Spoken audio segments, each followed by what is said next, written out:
What's up, guys? Aaron Productions here, and today I'm going to be talking about why most people's smoke alarm goes off when cooking. Obviously, I have a commercial system, which obviously that's a sneak peek because you won't be seeing that till May. But anyway, there's a few reasons why it would be going on. Well, first of all, there's ways you could prevent it. First of all, turn on your fan for cooking. Obviously, try not to burn anything. But I'm not sure if this is code. But they require you to have the smoke alarm within 10 feet. So they want you to have it 10 feet away from the cooking appliances because that's how you create nuisance alarms. Another reason that this can happen is that it is very sensitive. So take that off. So, try and locate the thing in this arm. So this one, right here, you can see the sensor in there.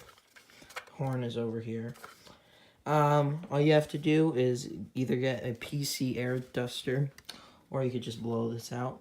And then your alarm won't be as sensitive as it was. So like the dust will get into the detector, especially if it's photoelectric, which I'll get into in a second. But if it is photoelectric, it's more likely that it'll be set off by dust. Now also could be going off when you have a shower. That is also because this is an ionization detector. Ionization is actually illegal in some states now. It usually the ionization and the photoelectric detect different types of fires, so it's better to have both.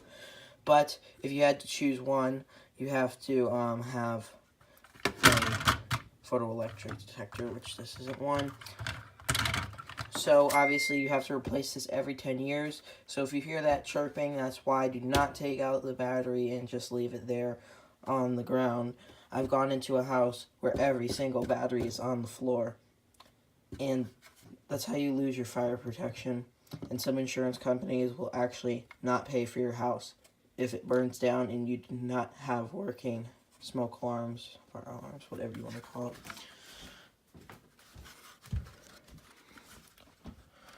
Put this back here. This is a 10-year smoke alarm. This one was installed, well, technically 2 years ago, but it's just started 2018. So I think that's from October. So that one's good. You must replace them every 10 years, as I said before. And make sure that you keep your smoke alarms away from every cooking appliance so that it doesn't go off. And also try and keep it far away from the shower. Obviously, these are cheaper than the photoelectric because photoelectric is obviously better.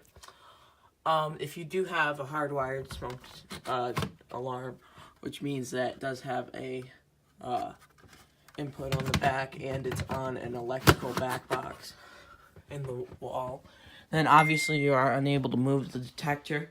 But if you have a standalone unit like we have here, then you won't have any issue moving it besides some holes in the ceiling, which you could patch up very easily. If you have a doorway, obviously we don't have one on either side, it would be a great idea to close the door, obviously. And when cooking, obviously, and this would like kind of be annoying, but if you have a shower cap that's obviously clean, you could buy one at the dollar store probably. Just put it over the whole unit. This one came with a dust and paint cover, so that's what you can use for that as well. If you are in a commercial building, aka like an apartment building or office complex, something like that, it is illegal to do something like this that I did. Put tape inside, or you could put it on the outside of the alarm that is disabling a life safety device and tampering with it.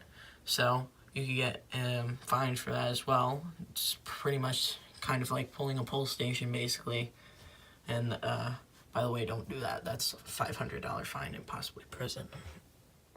If your house does have a, I guess residential, but commercial fire alarm system or a security system what you can do is disable the zone that it's on. This is an addressable system, which means everything has its own number, so I'd have to go into the panel and disable the point that it's at. But all you have to do is disable the zone that it's on for security systems, and then turn it back on. I'm sure some control units, well, this is an annunciator, but you can probably disable it with your keypad. So yeah, that was just some quick little tidbits and things coming from basically a life safety expert, at least on this field. So thanks for watching, guys. Peace.